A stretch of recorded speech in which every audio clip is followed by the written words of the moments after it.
Okay students, let us see one more problem here based on joint probability distributions only. So the question says like this. All the questions will be like this only, man. Little lengthy questions. Okay. So a fair coin is tossed thrice. Okay, 3 times the coin is tossed. The random variables x and y are defined as x is taking the values 0 and 1, 0 according as head or tail. So when you get a head in the toss, x value is 0, and when you get a tail in the toss, x value is 1. Okay, that is exclusively on the first toss. Now what is y? Y stands for number of heads. So when 3 coins are tossed, how many number of heads that you can have maximum? 3 heads, next 2 heads, 1 head and 0 head. Okay, so that means only these 4 values are taken by y. 3, 2, 1 and 0, no head. And but x values are 0 and 1. Now what are that? You have to, this is the situation that they have given. What you should find? You should find the distributions of x and y. Means the marginal distribution of x and marginal distribution of y. Individual distributions. Okay. Next, distribution of joint, determine the joint distribution of x and y. JPD, the joint probability distribution should be constructed. Next, expectations, E of x, E of y and E of xy. Next, standard deviation, sigma x, sigma y. Next, covariance and correlation of x and y. So these are all the things that you should find in this case. Understood, guys? So this is the question. Now let us see how we can solve. First of all, let's make the table. See, whenever a coin is tossed 3 times, what are the possible options that we have? Yes, guys, what are the possible options that we have here? X takes values 0, 1, but let me show you the table for probabilities of x and y also at the same time. So what is the sample space that is going to be? All the 3 are heads, only 2 heads.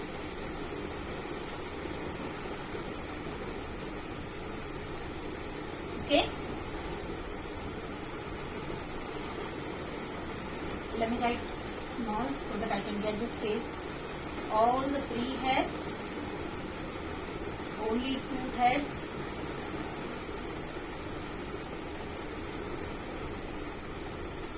Okay. Next, 1 head.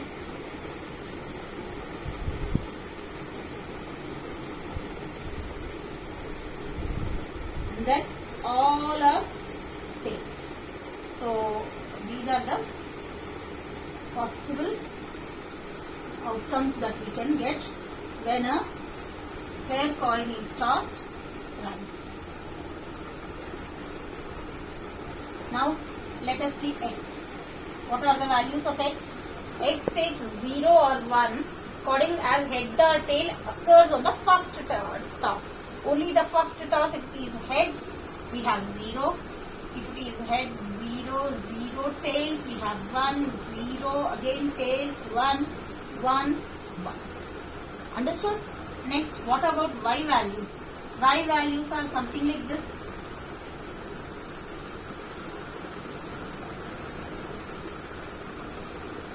Y takes the values, the number of heads. So how many heads we have? 3, 2, 2, 2, 1, 1, 1 and no heads. That is 0. So this is how the x and y values can be. Now let us see what we need to do. They are asking you to find the marginal distributions of x and y. So answering the first question, marginal distributions of x and y individually. Let us first make it for x. X, f of x. Now we know that x takes the values. What are the maximum and minimum values? Only 2 values, 0 and 1. Now how many times x is getting 0 here? 1, 2, 3, 4 out of 8. 4 by 8 which is equal to 1 by 2. That is the probability of x. See, in this case, unlike in the previous problem, we are not getting the marginal distributions from the sum. Instead, we are getting it from the original data. You can see that. Next, similarly, 1. How many times 1 we have here? 4 times. Here, this is also 4 by 8, which is equal to 1 by 2. So, this is the marginal distribution of x from this table. Similarly, of that y. Now, what are the values that y takes here, guys? Y and g of y. So, we have 3, 2, 1 and 0. These are the values taken by y. Okay. Next. So, what do we have here? G of y. How many times we have 3 here? 3 appears here out of 8 only one time. So, 1 by 8. Next, 2. 1, 2, 3 times. So, 3 by 8. What about 1? 1 is also appearing 3 times. The probability is 3 by 8. And similarly, 0 is appearing only one time. So, 1 by 8. Now, to prove that these two are probability distributions, we have to check two things. One thing, first is every entry here is positive. Second is these are the probabilities whose sum should add up to give you 1. Now in the first case 1 by 2 plus 1 by 2 is 1. So this is satisfied. Coming to this one, 1 by 8 plus 3 by 8 plus 3 by 8 plus 1 by 8. Check whether it is 1 or not. All the denominators are equal. 1 plus 3 plus 3 plus 1 is going to be 6 plus 2, 8 by 8, which is 1. So hence both the totals are equal to 1. Therefore, these two are valid probability distributions. That is the first one. Now let us answer the second question. To get the joint probability distribution. How do we get the joint probability distribution? Okay. See, in this case, we can easily compute the values from the above table. Let us see how it is.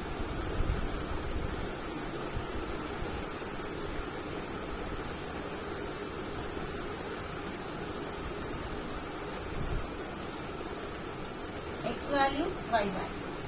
X values are 0, 1. Y values are 3, 2, 1, 0 and then we have sum. Okay. This is the JQuery structure. Now, we have given these values. When x is 0 and y is 3. X is 0 and y is 3. How many times it has appeared in this among 8 options? Only one time. X is 0, y is 3. Only one combination. We never have such a combination. So, it's going to be 1 by 8. Similarly, when x is 0, y is 2. So, when x is 0, y is 2 once, x is 0, y is 2 twice. So, how many times it is there?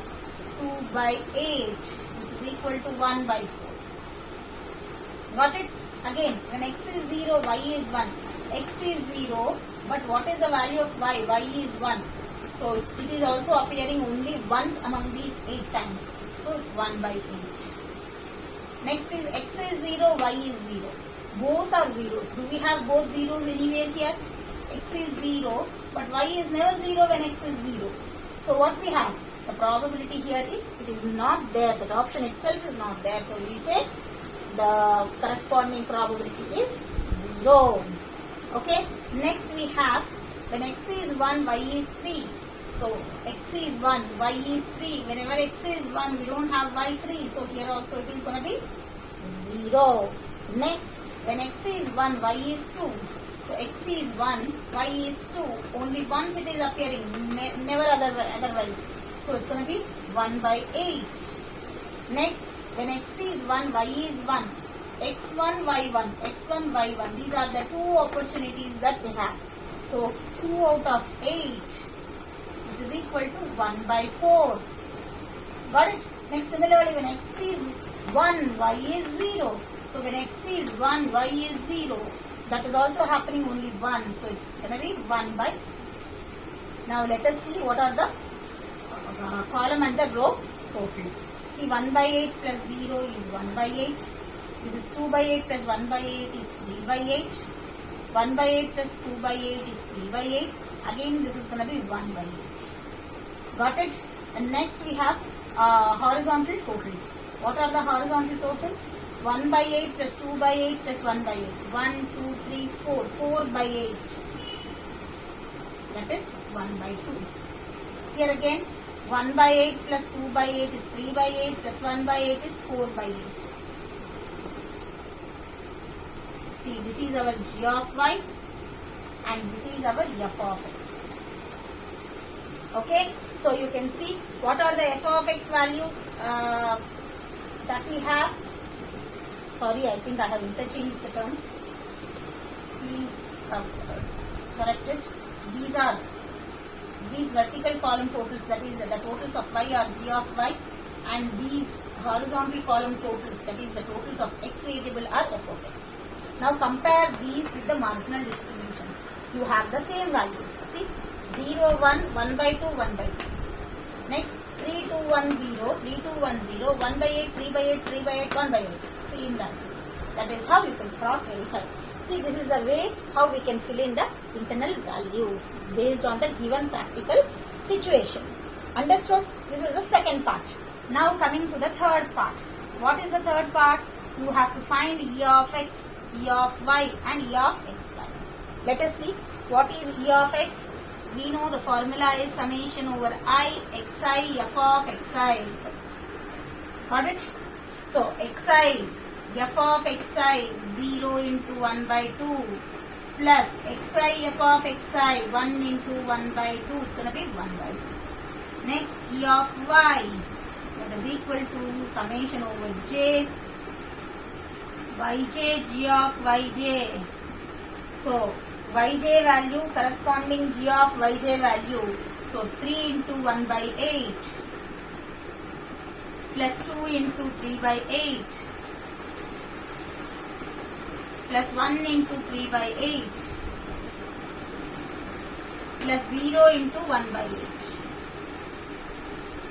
So when you add up everything, 3 to the 6 plus 3.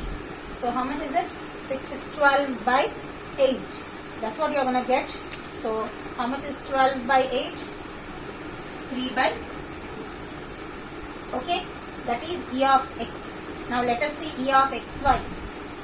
Expectation of xy, that is equal to summation over I j xi yj jij. Okay, x value, y value corresponding table value. So 0 into 3 into 1 by 8, 0 to 1 by 4, 0, 1, 1 by 8,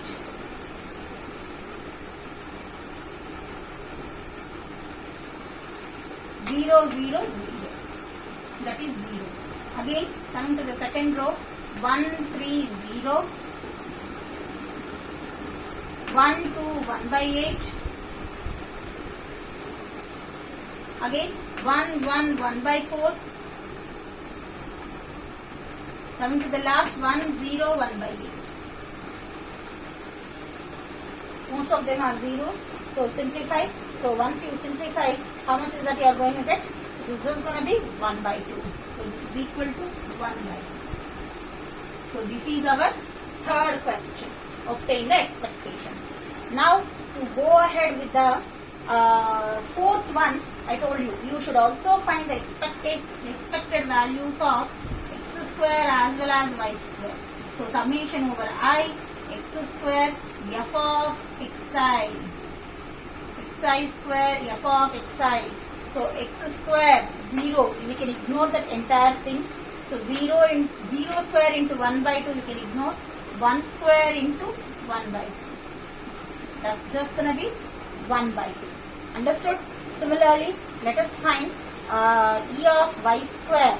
So what is e of y square? Summation over j yj square into g of yj. So square of this into this.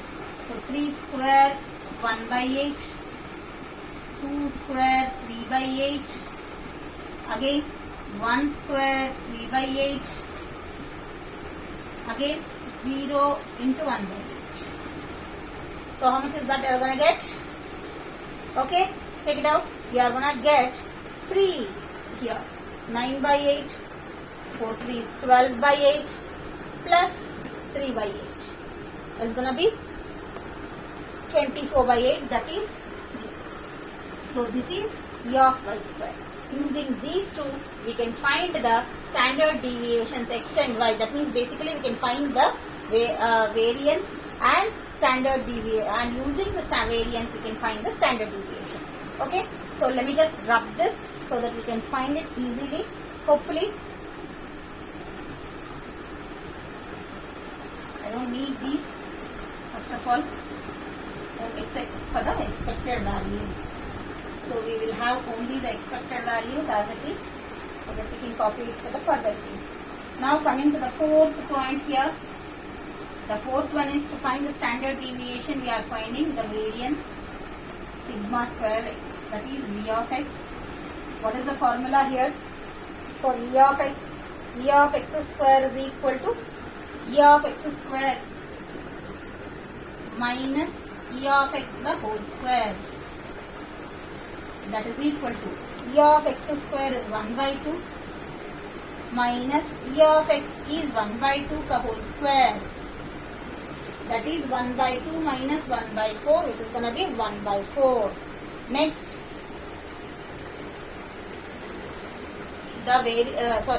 this is only the variance. Let me find sigma also.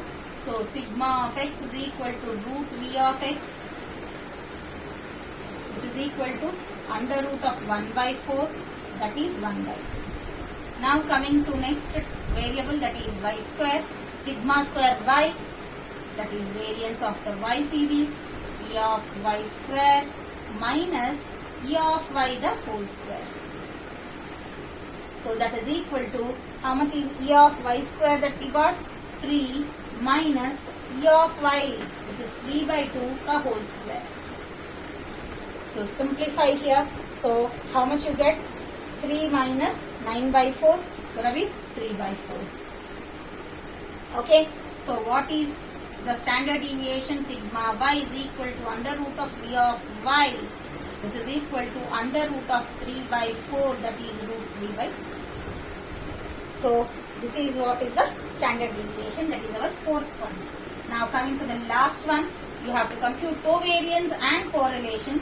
Covariance of x and y is given by, just write the formula, substitute the values. The formula is so simple, E of xy minus E of x into E of y. So that is equal to E of xy is 1 by 2 minus E of x 1 by 2 into E of y 3 by 2. So how much is that you are going to get? Simplify, you are going to get a negative value minus 1 by 4. Similarly, correlation of xy is given by, correlation is represented by the rho of xy is equal to covariance divided by sigma x into sigma y. That is the formula. So COV of x comma y divided by sigma x into sigma y. That is equal to, covariance is how much? Just now we got minus 1 by 4 divided by 1 by 2 into root 3 by 2. So simplify guys. So minus 1 by root 3 is the correlation. Here also we are getting a negative correlation between the variables. So this is how you can find, construct the joint probability distribution for the given practical situation, and hence whatever you want, all the other things, expected values, blah blah blah, anything you can just find by using all the list of the formulae that you can. Got it?